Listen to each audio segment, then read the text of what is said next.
দর্শক দেখতে পাচ্ছি আমাদের এক ভাই টুপি দিয়ে মানুষকে সহযোগিতা করতেছেন। দেখে দেখে এই ভাইটি আসলে যে যা সাধ্য মতো যে যা পারছেন তাই নিয়ে আসতেছেন।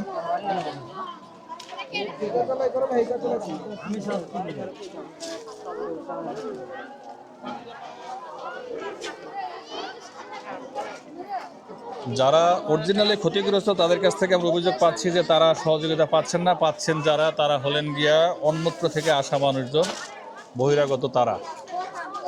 দেখেন ধ্বংসস্তূপের কি অবস্থা, পুরে ছারখার অবস্থা। আর যেটা দেখতে পাচ্ছি আমরা এখানে দেখেন, আপনাদেরকে দেখাচ্ছি আসলে আগুনে পুড়লে মানুষের কি অবস্থা হয়। এখানে দেখতে পাচ্ছি যে কিছু মানুষ পুরান কাপড় চোপড় রাখছিল, এখান থেকে বেছে যার যেটা প্রয়োজন সেটা নিয়ে নিচ্ছে। এখান থেকে যেটা পুরান কাপড় চোপড় পাওয়া যাচ্ছে তারা সেটা নিয়ে নিচ্ছে, যেহেতু শীত।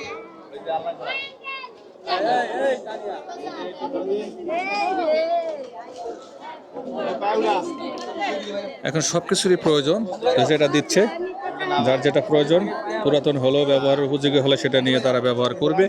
এই কারণে তার প্রয়োজনীয় বস্তুটি এখান থেকে খুঁজে নেওয়ার চেষ্টা করছে। দর্শকের সাথে থাকবেন, পাশে থাকবেন, ভালোবাসা দিবেন, ভিডিওটি শেয়ার করবেন যাতে এখানে উপযুক্ত সহযোগিতা আরও আসতে পারে।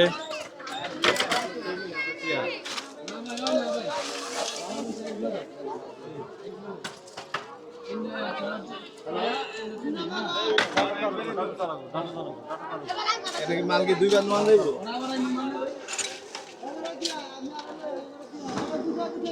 যে সমস্ত বিল্ডিং এর উপরে দোতলা ছিল, দোতলা টিনের চাল ছিল, ওইগুলি আগুনের পুরে বেশি ক্ষতিগ্রস্ত হয়েছে যেটা আমরা জানতে পেরেছি। আর যে সমস্ত ঘর নিচে একতলা ছাদের নিচে ছিল তাদের তেমন কোনো ক্ষতি হয়নি, তাদের মাল জিনিস অক্ষত ছিল, কিন্তু উপরে কাঠবাস দ্বারা নির্মিত অংশগুলোই সবচেয়ে বেশি ক্ষতিগ্রস্ত হয়েছে বলে আমাদের কাছে তথ্য আমরা এখানকার ভুক্তভোগীর কাছ থেকে পেয়েছি।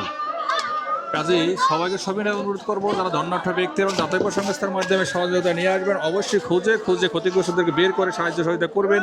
এখানে 5,000 লোক ক্ষতিগ্রস্ত হলেও 25,000 লোক বহিরাগত এসে এই সহযোগিতা লুফে নেওয়ার চেষ্টা করছে, এই জন্য এখানে ইনডিসিপ্লিন হয়ে যাচ্ছে।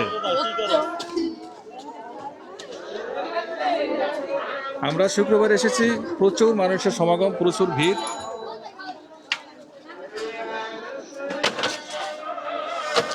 এই যে দোতলাগুলো দেখতেছেন, এই দোতলাগুলির উপরে যারা বসবাস করতো তারাই সবচেয়ে বেশি ক্ষতিগ্রস্ত।